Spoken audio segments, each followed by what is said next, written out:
Hello students, today we will start with lesson number 2, nutrition in animals.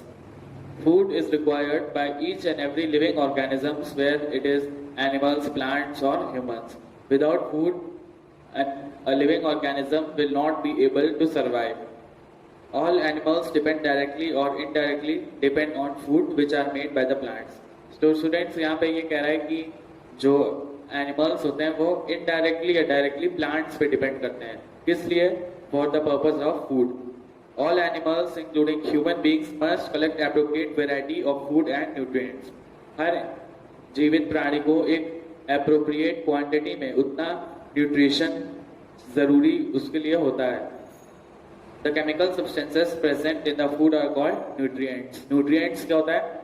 जो chemical substance food में बनती है. Living organisms obtain a nutrition in two ways. So students, in two ways the living organism obtains its nutrition. First is autotroph and second is heterotroph. In autotroph, living organisms made their own food with the help of photosynthesis. And in heterotroph, animals do not make their own food. Next is different ways of taking food. So यहाँ पे मैं ये बताना चाह रहा हूँ कि कुछ animals जैसे lion, they feed on other animals, and some animals like deer they feed on grass. जैसे lion ये दूसरे animals पे feed होता है. और नेक्स्ट है आपका डियर. ये क्या खाता है? It eat plants and leaves और प्लांट्स खाता है. How does food provide nutrition? Food nutrition कैसे प्रोवाइड करता है? It happens that the complex substance which we eat are broken down with the help of our body acid. तो होता क्या students, जो भी हम जो सब्सटेंस कंज्यूम करते हैं तो वो कन्वर्ट हो जाता है सिंपल सब्सटेंस में. ठीक है, जैसे जो भी हम कॉम्प्लेक्स हम या एनिमल्स, यहाँ पे लिविंग ऑर्गेनिजम्स की बात हो रही है. अगर कोई भी लिविंग ऑर्गेनिजम्स फूड कंज्यूम करता है तो वो कॉम्प्लेक्स फॉर्म में होता है. It is in complex form. And जब वो हमारी बॉडी में जाता है तो वहीं से with the help of acid and all the food is changed into simple substances and this process is called digestion. इसी प्रोसेस को हम डाइजेशन कहते हैं, जब कॉम्प्लेक्स फूड सिंपल फूड में चेंज हो जाता है. How does digestion place? Digestion कैसे टेक प्लेस होता है? The act of eating food is known as ingestion. तो यहाँ पे एक टर्म्स आई है इंजेशन. इंजेशन क्या कहते हैं? जब भी किसी फूड को हम कंज्यूम करते हैं तो हम उससे कहेंगे ingestion. This is the first step on obtaining nutrition. The next step involves breaking down the food particles into simple substances. तो सबसे पहले डाइजेशन के लिए हमें कुछ खाना जरूरी है. उसके बाद स्टूडेंट्स जो फूड होता है वो सिंपल सब्सटेंस में ब्रेक हो जाता है. दिस प्रोसेस को हम कहते हैं डाइजेशन. और जो फूड ब्रेक होता है वो किससे ब्रेक होता है? With the help of certain chemicals. कुछ केमिकल्स जो बॉडी में प्रेजेंट होते हैं और इसको हम कहते हैं enzymes. Digestion of carbohydrate and proteins. So now in this paragraph we will see that how carbohydrates and proteins are absorbed. Food grains like wheat, maize contain starch. A starch is a molecule made up of several hundred glucose molecule linked together. तो students जैसे food जैसे wheat, मेज, rice, चावल, इन सब में starch बहुत ज्यादा होता है. ठीक है, और स्टार्च क्या होता है? स्टार्च एक मॉलिक्यूल होता है जो ग्लूकोज मॉलिक्यूल से मिलके बनता है. वो बहुत लार्ज मॉलिक्यूल, बहुत बड़ा मॉलिक्यूल होता है, तो वो डायरेक्टली अब्सॉर्ब नहीं हो सकता. उसके लिए डाइजेशन होना जरूरी है. Similarly proteins present in food like pulses, meat etcetera are complex molecule. तो हमने यहाँ पे कार्बोहाइड्रेट्स की बात की जैसे स्टार्च, तो वो लार्ज मॉलिक्यूल होता है. ठीक है, हम उसको डायरेक्टली नहीं कंज्यूम कर सकते हैं. और नेक्स्ट है यहाँ पे प्रोटीन्स. प्रोटीन्स सिंपल प्रोटीन्स होता है वो कॉम्प्लेक्स मॉलिक्यूल होता है. What are proteins? Proteins are complex molecule.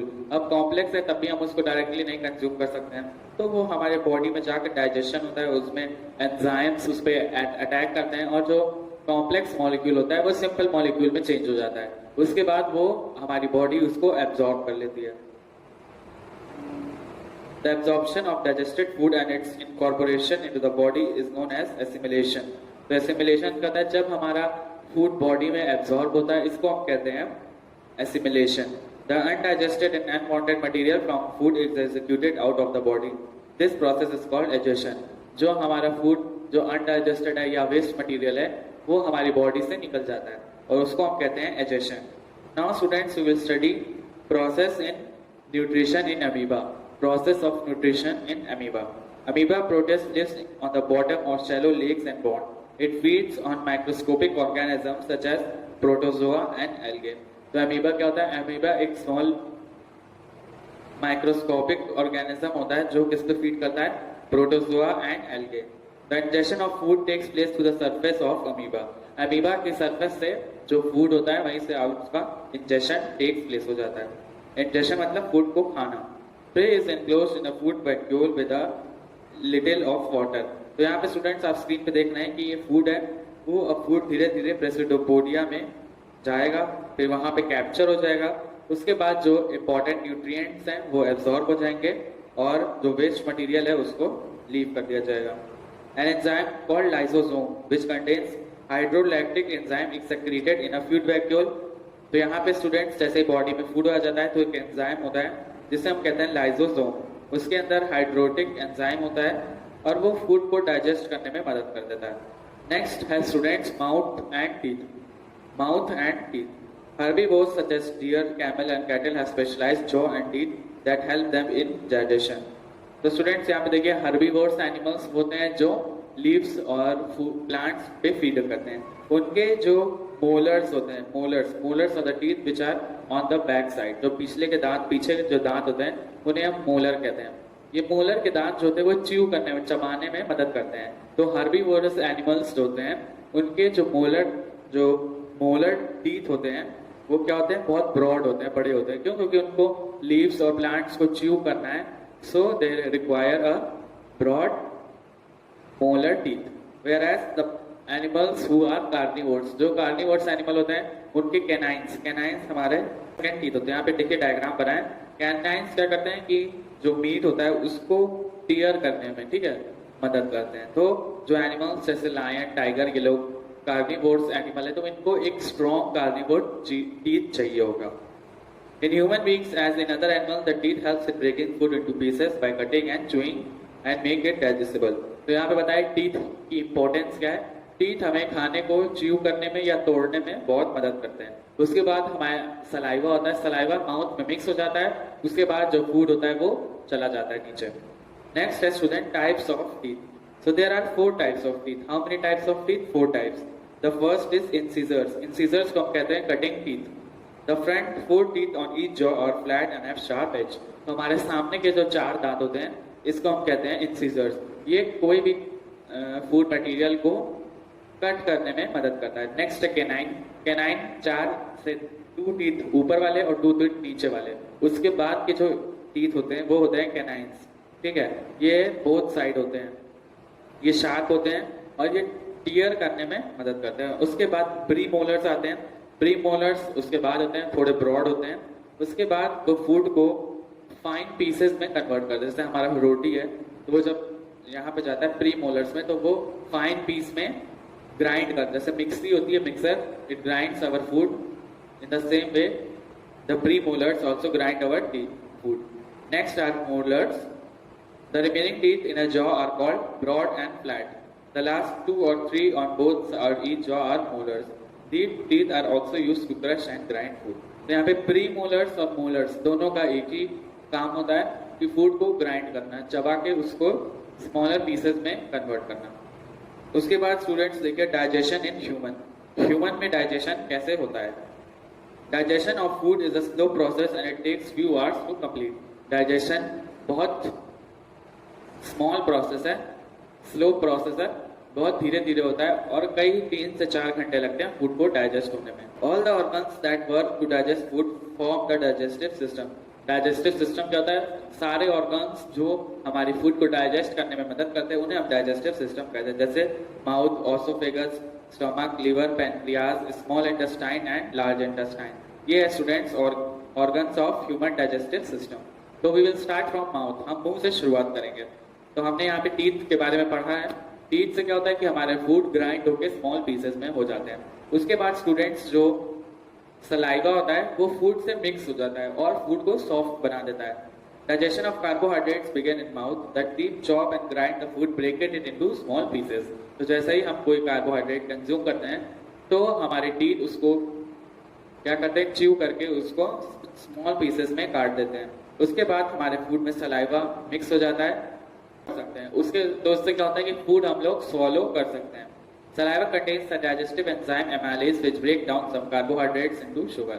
तो सलाइवा में क्या होता है, एक डाइजेस्टिव एंजाइम होता है जो क्या करता है शुगर और कार्बोहाइड्रेट्स को तोड़ देता है, अलग अलग कर देता है।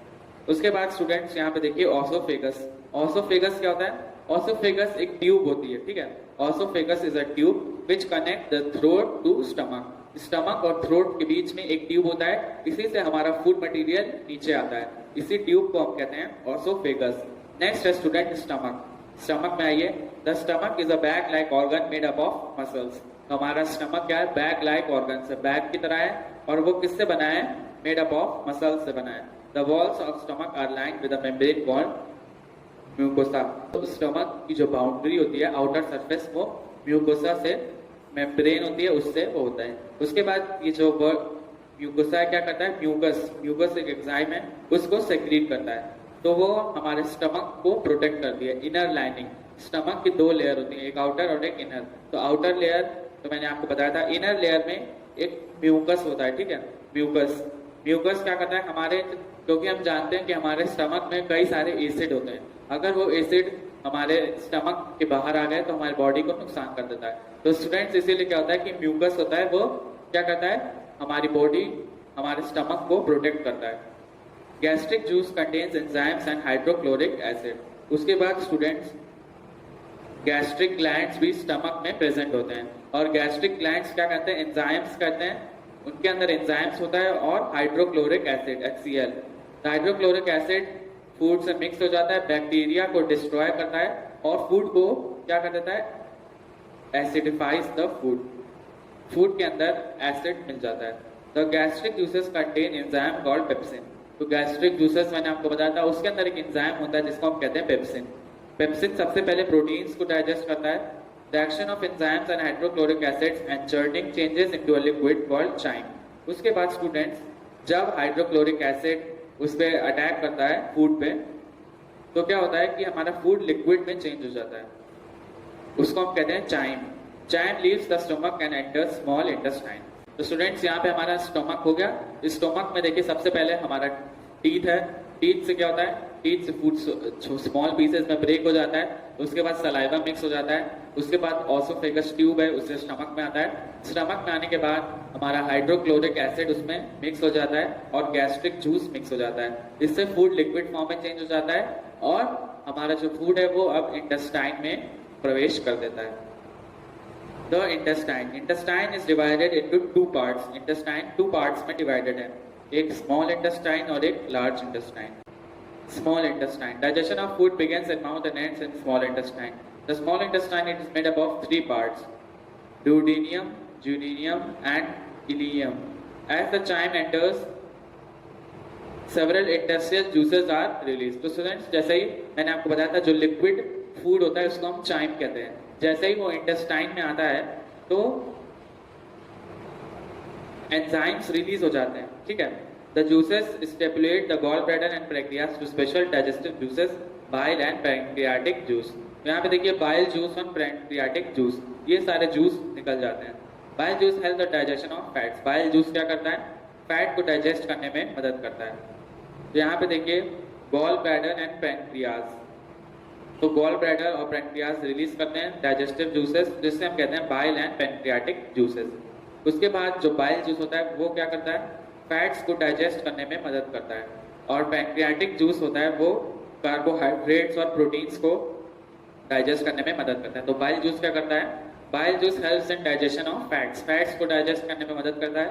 और जो सेकेंड वाला है पैंक्रियाटिक जूस, ये कार्बोहाइड्रेट्स और प्रोटीन्स को डाइजेस्ट करने में मदद करता है। The absorbed nutrients then pass through the blood stream to the liver where they are transported to different parts of body. उसके बाद स्टूडेंट्स जब हमारा फूड ब्रेक हो जाता है तो वो लिवर में ट्रांसपोर्ट कर दिया जाता है और वहां से वो पूरी बॉडी में चला जाता है। उसके बाद large intestine, after all the useful nutrients from the digestive food are absorbed by small intestine, the remaining waste materials passes into large intestine. तो क्या होता है स्टूडेंट्स, जैसे ही स्मॉल इंटेस्टाइन सारे न्यूट्रिएंट्स को एब्जॉर्ब कर देता है, the food it passes to large intestine. जो वेस्ट फूड है, जो फूड में अब कुछ न्यूट्रिएंट्स बचे नहीं है, that food goes to large intestine में चला जाता है। उसके बाद वहां से वो बॉडी के बाहर थ्रो कर दिया जाता है। यहाँ पे स्टूडेंट्स देखिए एक टेबल दिया है पेज नंबर 16 पे। एंजाइम है एमाइलेज, ये क्या करता है, स्टार्च पे एक्ट करता है और शुगर को ब्रेक कर देता है। उसके बाद नेक्स्ट है प्रोटीन्स, ये प्रोटीन्स पे एक्ट करता है और अमीनो एसिड इसके प्रोडक्ट होते हैं। नेक्स्ट है लिपेज, ये फैट्स पे अटैक करता है और ये क्या चेंज कर देता है उसको, fatty acids and glycerol. While eating normally, food does not enter the windpipe. This is the reason why we cannot breathe and swallow food at the same time. तो यहाँ पे स्टूडेंट्स देखिए, जब हम खाते हैं तो फूड हमारे विंड पाइप में नहीं जाता है, इसीलिए हम एक ही टाइम पे हम ब्रीथ और ईट नहीं कर सकते हैं। During swallowing of flap like organ closes the entry of windpipe. तो विंड पाइप देखिए, आप डायग्राम आपको दिख रहा होगा, जैसे ही हम फूड को कंज्यूम करते हैं तो विंड पाइप उस पर क्लोज कर देता है उसकी एंट्री। इससे क्या होता है कि हमारी जो एयर है वो हमारे नहीं जा पाती है। Digestion in grass eating animals. Now students we will study how the grass eating animals digest their food. So students, from the diagram you can see that first the food goes into the mouth and after that the salivary glands makes it soft. सबसे पहले food जो होता है वो क्या करता है, वो माउथ में जाता है, फिर सलाइवा मिक्स करके उसको फूड को सॉफ्ट कर देता है। A rumen contains millions of microbes. A large amount of saliva is also excreted in the rumen. यहाँ पे देखिए रूमेन है, इसमें क्या होता है कि सलाइवा बहुत ज़्यादा क्वांटिटी में होता है, आप फिगर में देख सकते होंगे। तो जो च्यूड फूड होता है वो पास हो जाता है, फिर यहाँ पे माइक्रोब्स ब्रेक डाउन कर देते हैं फूड को, क्योंकि रूमेन में बहुत ज़्यादा माइक्रोब्स होते हैं और वो फूड को ब्रेक करना शुरू कर देते हैं। द एनिमल नाउ री-रेगुलेट्स और brings the content of rumen back into the mouth several times to chew it. उसके बाद जब रूमेन में फूड चला जाता है तो जो एनिमल्स होते हैं उसको फिर से लाते हैं, okay, they bring back the food back to the mouth, वो खाना फिर से माउथ में ले आते हैं, उसके बाद फिर से उसको च्यू करते हैं। तो जो खाना जो फूड वो फिर से लाए, जो इसको च्यू कर रहे हैं, इसको हम कहते हैं curd, CUD curd. The additional chewing breaks down the cellulose further content. तो उससे क्या होता है कि जो सेल्यूलोज का कंटेंट होता है वो ब्रेक हो जाता है। The regurgitation and chewing of the cud is called rumination and the animal that does it is called ruminant. From the rumen the food passes through other chambers before it reaches the fourth chamber. तो अब जब रीच्यू हो जाता है तो फिर से mouth में खाना आ जाता है, फिर वापस जाता है। उसके बाद स्टूडेंट्स 4 चैम्बर्स होते हैं, ठीक है, 4 chambers. From the rumen the food passes to other chambers before it reaches the fourth chamber. The hypochlorous acid and gastric juices secrete in this chamber digest the proteins. The food can take as much as 80 hours to pass through the digestive system of ruminant. तो यहाँ पे जैसे ही वो rumen से आगे जाता है chambers में, यहाँ पे हाइड्रोक्लोरिक एसिड उस पर मिक्स हो जाता है। इससे क्या होता है कि फूड ब्रेक हो जाता है, ठीक है। नेक्स्ट देखिए, how do living organisms obtain energy from digestive food. तो यहाँ पे हम प्लांट्स की बात करेंगे तो ग्लूकोज बनता है with the help of photosynthesis. यहाँ पे स्टूडेंट्स देखिए ग्लूकोज होता है वो प्रोड्यूस होता है with the help of photosynthesis. Photosynthesis की हेल्प से ग्लूकोज प्रोड्यूस होता है और वो पूरे प्लांट की बॉडी में फूलम, हमने पढ़ा था जाइलम वाटर ट्रांसपोर्ट करता है और फ्लोएम क्या करता है, फूड ट्रांसपोर्ट करता है। तो फ्लोएम की मदद से वो पूरे बॉडी में फूड पहुंच जाता है।